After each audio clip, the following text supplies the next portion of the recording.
So the next section is about writing vertex form equations, given some information about your parabola, and also changing a vertex form equation to a standard form equation.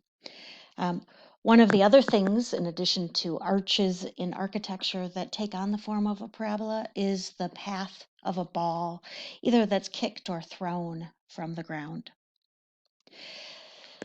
All right, so we are going to write an equation for a quadratic function with a vertex that's given to us and a y-intercept that's given to us.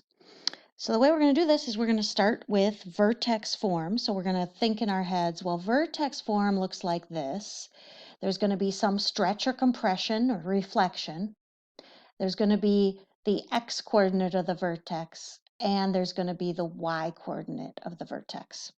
So the first thing that's written right there. I didn't need to write it.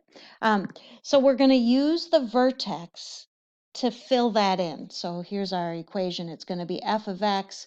We don't know what the stretch or compression is yet, but we know that the vertex would be at x plus 2 because of horizontal's horrible, and then plus 3.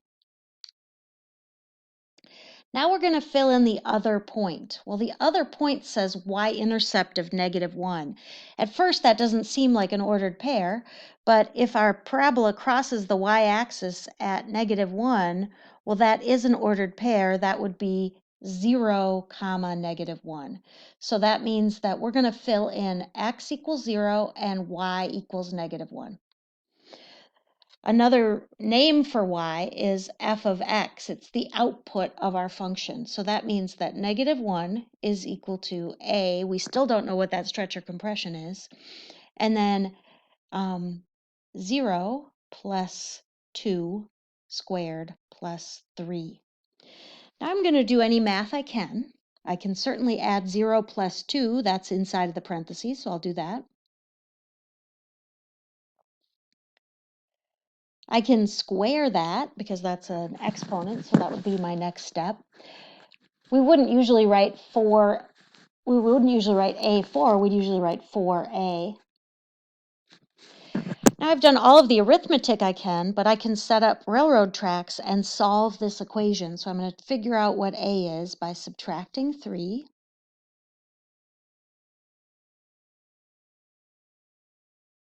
And then dividing by 4. So I get a by itself. And that means that a is -1. Now we are actually done, even though it may not feel like we're done. We are going to write our equation down. It is -1 times x plus 2 squared plus 3.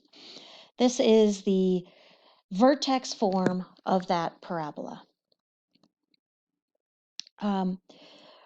I'm going to have you try this one, and you're going to do those same steps with this one. And after you have tried it, go ahead and unpause the video. This is my solution to this problem. The first thing I did was I used the vertex. I filled in those numbers for the vertex. And then I used the other point, the x and y coordinates, so that I could figure out what a was.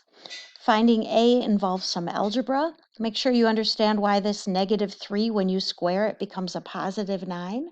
And then when I got that, a turned out to be a fraction, which is not a problem. It just means that my parabola has a horizontal compression by 1/3. And so that's my equation. The last example we're going to do is working on writing an equation in standard form when it is in vertex form. And I want you, as you're doing this, to think about the order of operations.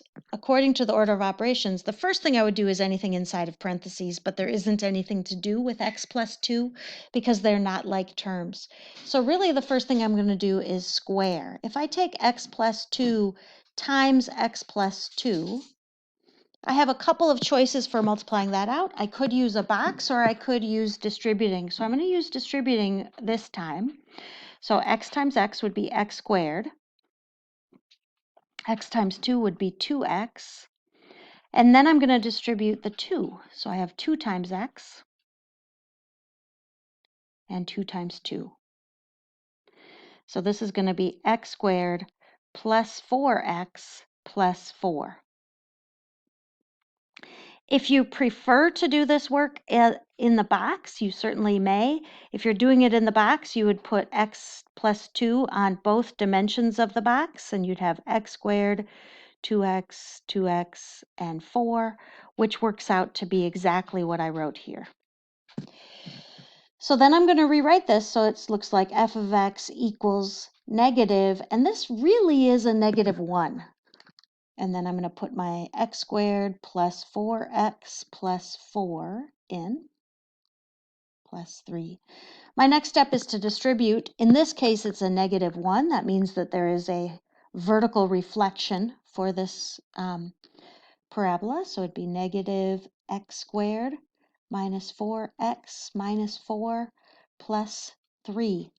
Our last step is just to combine like terms. The only like terms we'll have are going to be constants at the very end. So our standard form parabola is negative x squared minus 4x minus 1.